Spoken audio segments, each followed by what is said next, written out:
Gloria a Dios, Dios es bueno. Hoy en este día todavía, ¿verdad? Hay algunos lugares que todavía andan celebrando a los muertos, ¿verdad? Todavía hay algunos cementerios visitados por los vivos para ir a hablar con los muertos, ¿verdad? Y con los vivos no quieren hablar, pero con los muertos sí. Y siempre hemos entendido por la palabra del Señor, hermanos, que Jesucristo era necesario que padeciera, ¿verdad? El apóstol Pablo ahí mismo en Corintios nos dice: porque primeramente os he enseñado lo que asimismo recibí, que Cristo murió por nuestros pecados conforme a la Escritura, y que fue sepultado y que resucitó al tercer día conforme a las Escrituras.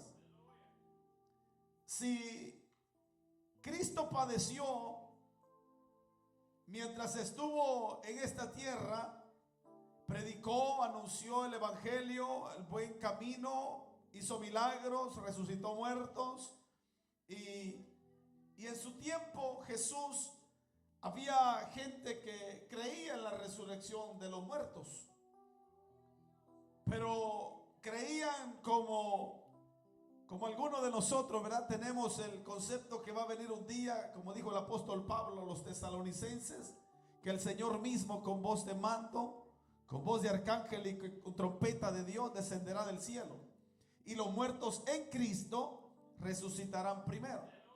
Si nosotros estudiamos en la palabra del Señor, nosotros encontramos que van a haber tres grupos que se van a levantar de entre los muertos. Tres grupos: los llamados, ¿verdad? Los llamados, los que murieron en Cristo, resucitarán primero. Los que aceptaron esta fe, este evangelio precioso. Pero también en los días de la gran tribulación también van a ser resucitados un grupo para que entren a reinar con Cristo 1000 años, ¿verdad? Pero también hay la última resurrección de otro grupo, tercer grupo, donde no van a ser resucitados para ser premiados ni para gobernar, sino para hacerles un juicio final, ¿verdad? Donde dice la Biblia que el mar y todo van a entregar sus muertos, y ahí van a estar grandes y pequeños. Ahí van a estar todos delante del que está sentado en el trono blanco, rindiendo cuenta. Esos muertos van a venir a la vida simplemente para hacerse el juicio, que no van a ir al lago de fuego porque Dios le dio la gana mandarlos para ahí. Es porque no quisieron reconocer el sacrificio de Cristo. Pero en ese tiempo, cuando Jesús comenzó su ministerio, había esa creencia de que iba a haber una resurrección, ¿verdad? Iba a haber una resurrección, pero nunca pensaron o nunca confiaron en que Cristo lo dijo una vez: yo soy la resurrección y la vida. El que esté muerto vivirá, ¿verdad? Porque Cristo es la resurrección y la vida. Y cuando Jesús se presenta a visitar la tumba de Lázaro, ¿verdad? Dice Jesús a Marta: ¿no te he dicho que si creyeres verás la gloria de Dios? Tu hermano puede resucitar, puede levantarse ahora. Sí, dice Marta, yo sé que se va a levantar, pero en el día de la resurrección. Ellos creían que había un día de resurrección. Y Jesús le dijo: no es en ese día, en este momento. Cree en el Señor, cree en Dios, cree en el poder de Dios, dice Cristo, y vas a ver que tu hermano, aunque tiene más de 3 días, ya el cuarto día, aunque llegue ya, él se puede levantar entre los muertos por el poder de Dios. Y ciertamente Jesús resucitó a la hija de Jairo, al hijo de la viuda de Naín, y resucitó a Lázaro, ¿verdad? Y nosotros vemos que para Jesús, hermanos, ni la misma muerte fue un problema para Jesús. Porque a través del profeta nos habla, el profeta Oseas nos habla y dice: oh muerte, yo seré tu muerte. Jesús, ¿verdad? El profeta dando una profecía ahí acerca de Jesús, él dice: oh muerte, yo seré tu muerte. Y nosotros encontramos que esa profecía, aunque el profeta la dijo, y como dice el apóstol Pedro, ¿verdad? Que aunque ellos indagaron de qué o en qué tiempo se iba a cumplir eso y de qué hablaba el Espíritu, ellos investigaron, ellos querían saber, mas no se les permitió vivirlo. Pero nosotros sí lo hemos vivido, porque entendemos que lo que dijo el profeta: oh muerte, yo seré tu muerte, se cumple en la persona de Cristo. Porque cuando Cristo fue crucificado, hermanos, yo siempre me he puesto a pensar en el mundo espiritual y en el mundo natural. En el mundo espiritual se vivía una batalla fuertísima. En el mundo natural, lo que ven nuestros ojos, simplemente se veía a un llamado Juan por ahí que nunca se apartó de las mujeres, ¿verdad? Y lo siguieron hasta el pie de la cruz y ahí estuvieron. Y unas mujeres, unas pocas mujeres que lo siguieron hasta el día de su crucifixión.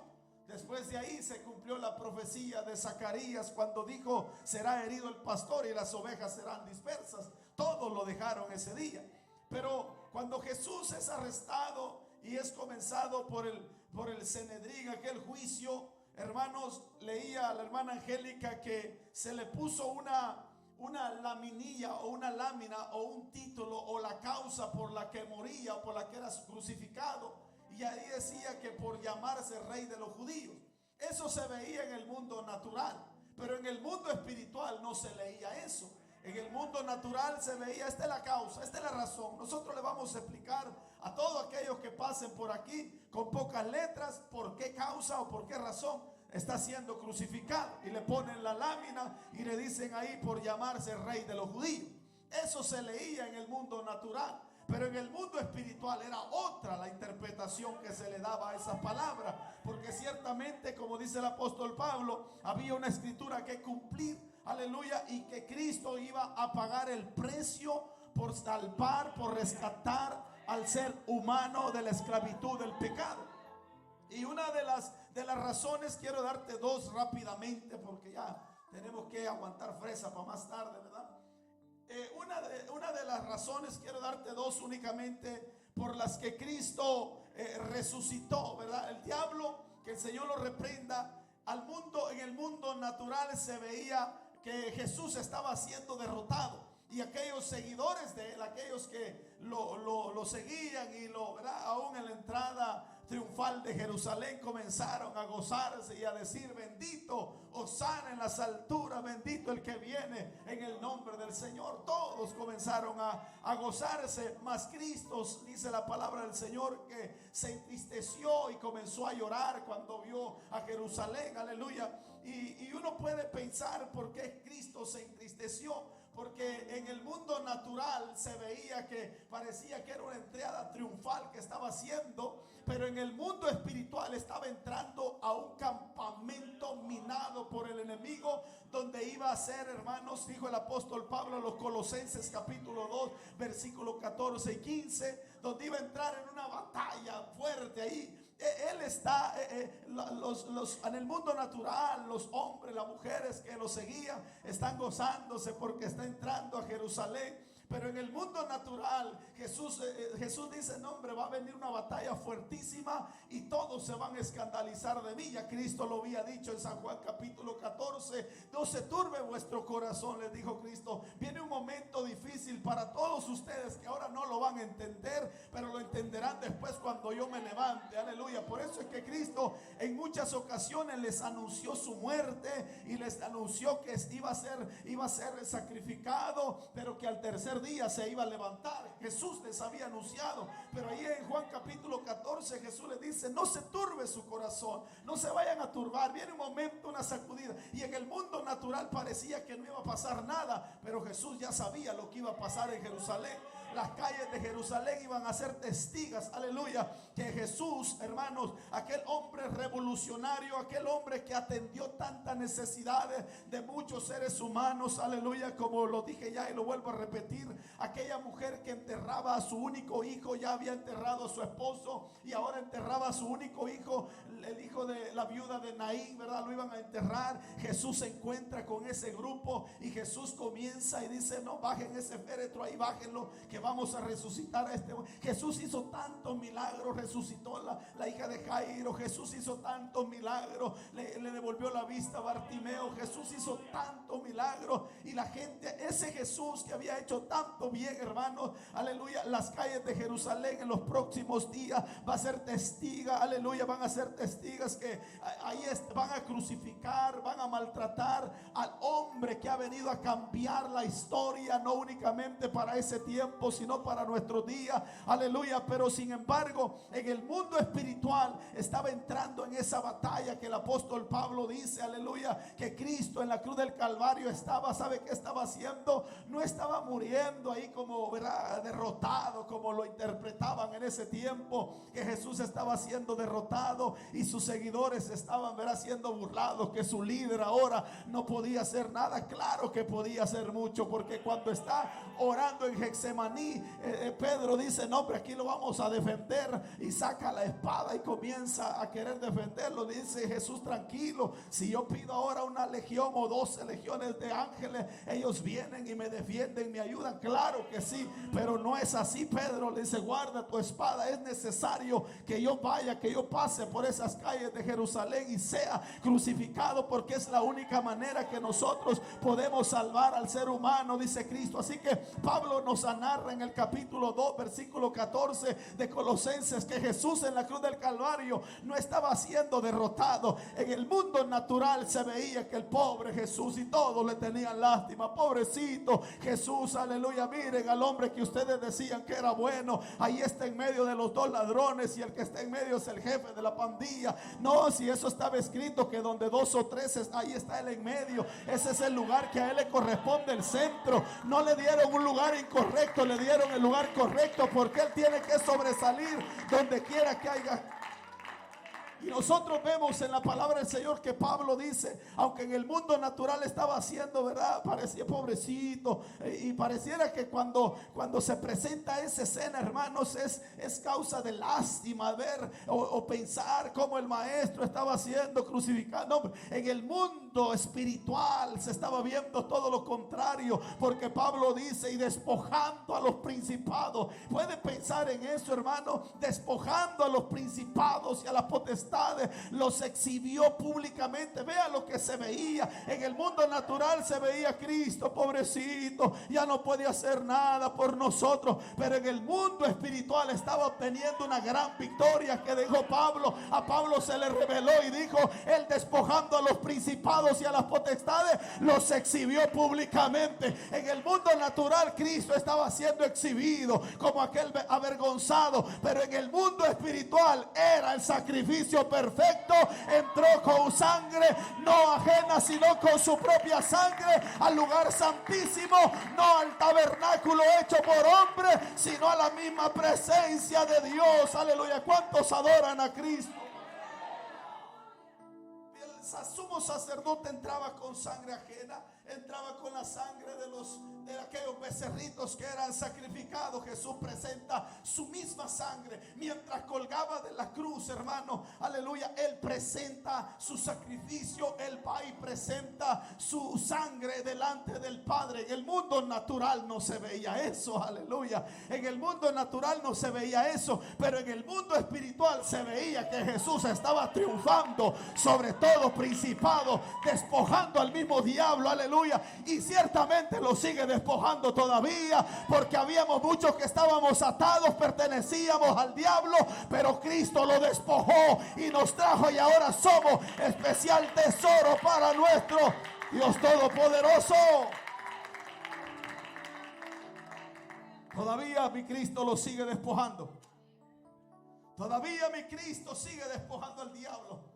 Porque por eso el escritor a los Hebreos dice, aleluya, en el capítulo 12 versículo 2, puesto los ojos en Jesús, actor y consumador de la fe, por el cual, puesto el gozo delante de él, sufrió la cruz, Sí, parecía que era doloroso, aquel momento era trágico, era una tragedia que le pasaba al maestro. Jesús dice: no, esta es la manera que tenemos que rescatar al ser humano. Y esa es una de las razones por las que Cristo murió, para pagar el precio que nosotros no podíamos pagar. Por eso es que Pablo dice a los Efesios: nosotros estábamos muertos en delitos y pecados. Hubo en un tiempo que nosotros no éramos pueblo, pero Cristo Jesús, por su sangre, por su sacrificio, nos ha acercado a la presencia de Dios. Aleluya. Dice Pablo, oiga bien, el sacrificio de Cristo, dice Pablo, yo quiero que entiendan, dice Pablo, y por eso me encanta la lectura que tenía la hermana Angélica, el capítulo 27, versículos 52, 51, donde dice que aún, hermano, vea, el velo se rasgó de arriba abajo, la tierra tembló, las piedras se partieron. Sé que ahí no estaba muriendo un hombre cualquiera. O sea, el cielo, la tierra y el mismo templo, aquel lugar que había permanecido cerrado, no había acceso para entrar. Por eso el escritor a los Hebreos nos dice en el capítulo 10, aleluya, que por la sangre, aleluya, de Cristo, por ese camino que Él nos abrió a través de su sacrificio, a través de entregar Él su cuerpo en la cruz del Calvario, nos abrió un camino. Y anoche en la palabra me gozaba porque me llenaba y escribía ahí un tema, y le voy a dar un poquito ahí, porque el paralítico, la parálisis lo tenía afuera del templo, pero el milagro de Cristo lo metió al templo. Y eso me llama la atención, porque la parálisis o el pecado nos tenía lejos de Cristo, pero cuando Cristo murió en la cruz del Calvario, dijo: hay un camino vivo y nuevo para entrar al lugar santísimo, y es a través de Jesucristo. Por eso dice el escritor a los Hebreos: limpiémonos para entrar a su presencia y gozar de su presencia. Cristo murió por nuestros pecados. Por eso Isaías 53 nos dice, oiga bien, mas Él molido fue por nuestras rebeliones. Fue molido, hermano, fue disfigurado por nuestros pecados. Y es más, dice Isaías, el castigo de nuestra paz fue sobre Él. Por su llaga fuimos curados. Todo lo que le sucedió al maestro es un beneficio para nosotros. Todo lo que mi Cristo sufrió, padeció, fue por un beneficio de nosotros. Y dígame usted si no vamos a agradecer nosotros. Dígame usted si no vamos a celebrar nosotros. Dígame usted si vamos a estar como muertos, como que Cristo no ha hecho nada. No, hombre, hay que gozarlos y decirle: maestro, gracias por lo que tú has.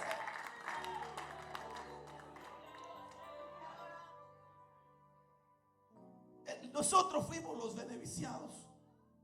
Todos nosotros, dice Isaías, nos apartamos, nos descarriamos como oveja, y Dios cargó en Él el pecado de todos nosotros. Todos nosotros nos descarriamos como oveja, y Dios cargó en Él el pecado de todos nosotros. O sea, el pecado lo llevó a la cruz. Y si el pecado lo llevó a la cruz, nosotros no podemos practicar el pecado. ¿Por qué volver a crucificar a Cristo otra vez? Yo no lo quiero ver sufrir nuevamente. Yo lo quiero ver feliz con alguien que le agradece por lo que Él ha hecho en la cruz del Calvario. No vamos a practicar más el pecado, porque el pecado lo llevó a la cruz. Es una de las razones por las que Cristo murió, padeció en la cruz del Calvario, fue por el pecado. Y dígame usted, la iglesia de hoy tiene que valorar el sacrificio que Cristo hizo. No es posible que nosotros reconozcamos el favor, el sacrificio de Cristo, y gracias, Señor, y nos vayamos para el campo a jugar pelota. No, tenemos que venir a un lugar como este y decirle: Señor, gracias por el milagro de salvar mi alma. No había hombre que lo hiciera sola. Yo no sé si usted está agradecido con Dios. Termino. Segunda parte. Jesús padeció en la cruz del Calvario y resucitó al tercer día. Te lo dije, por el pecado, por nosotros, por amor a nosotros. Y ahora dígame usted si no vamos nosotros a corresponder eso. Y ahí hecho nada. No, dice que no han entendido que dice Pedro que fuimos comprados no con oro ni plata, con cosas corruptibles, sino con la sangre preciosa de Cristo. ¿Le parece poco a usted? Si un culto de estos deberíamos de explotar en gratitud, porque solamente Cristo pudo hacer la obra que ningún hombre ha hecho en nuestra vida. Solamente Cristo pudo despojar a los principados y a las potestades y hacerlos libres para adorar y glorificar su santo y precioso nombre.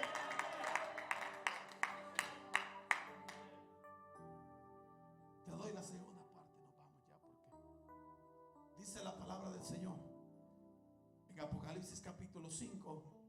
El apóstol Juan es llevado al cielo desde el capítulo 4. Dice la palabra del Señor que los cielos se abrieron para él y vio una puerta abierta y una voz que le dijo: sube acá. Y cuando sube Juan en el espíritu, él comenzó a contemplar aquella gloria, a uno que está sentado en el trono y a todos los seres angelicales adorándole. Y de repente Juan ve delante de ese trono como un mar de vidrio. Pero cuando pasa al capítulo 5, dice Juan, de repente cambia el panorama, deja de estar viendo toda aquella gloria y se fija que en la mano derecha del que está sentado en el trono hay un libro que tiene 7 sellos. Y dice Juan, como que le llamó la atención a Juan, algo tuvo que producirle a Juan para que no quitara la vista. Y aquella mirada hacia aquel rollo que tenía en la mano derecha, el que estaba sentado en el trono, Juan le llamó la atención. Y comenzó él a preocuparse, comenzó él, porque escuchó a un ángel fuerte que gritaba a gran voz, decir: ¿quién es digno? ¿Quién es digno de tomar el libro y desatar sus 7 sellos? Y dice la palabra del Señor que Juan escuchaba ese grito de ese ángel fuerte que gritaba a gran voz: busquen a alguien, búsquenlo, alguien que sea digno de tomar el libro del que está sentado en el trono y abrir sus 7 sellos. Y Juan dice que no se encontró ni uno. Comenzaron a buscarlo en el cielo y no había nadie. Comenzaron a buscar la tierra, no había nadie. Y debajo de la tierra se fueron todavía a ver si Buda podía o a ver si Pedro podía. No hallaron a nadie digno, aleluya, de abrir, de tomar el libro y desatar sus sellos. Y dice Juan: lloraba yo mucho porque no había consuelo en mi corazón, no había nada que me consolara, dice Juan, porque no había nadie digno de tomar el libro y de abrir sus 7 sellos. Pero de repente dice, alguien pone su mano en el hombro y le dice: Juan, no llores, no llores. ¿Por qué? Dice Juan, si no hay ninguno digno, ya lo buscaron en todos lados y no se encuentra nadie digno. Dice Juan, ¿cómo no voy a llorar? No llores, dice, no llores, Juan. ¿Y por qué? Porque la raíz de David, del linaje de David, aleluya, el león de la tribu de Judá ha vencido. ¿Y quién? Dice Juan. ¿Quién? Dice Juan. Y de repente no ve una raíz, no ve un linaje, no ve a un león. De repente, dice Juan, abre sus ojos y comienza a contemplar a un cordero como inmolado que se acercaba. Aleluya, esa es la razón por la que Cristo vino a morir a la cruz del Calvario y resucitó, porque había que abrirse esos libros, había que abrirse esos rollos, para que ahora nosotros entendamos que nos esperan cielo nuevo y tierra nueva. Dele gloria a Cristo, por favor, porque solo Cristo pudo vencer y mi Cristo es digno.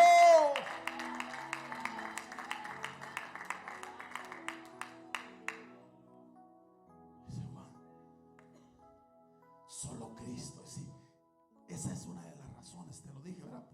El pecado, por amor a nosotros, fue a la cruz, menospreció a lo propio.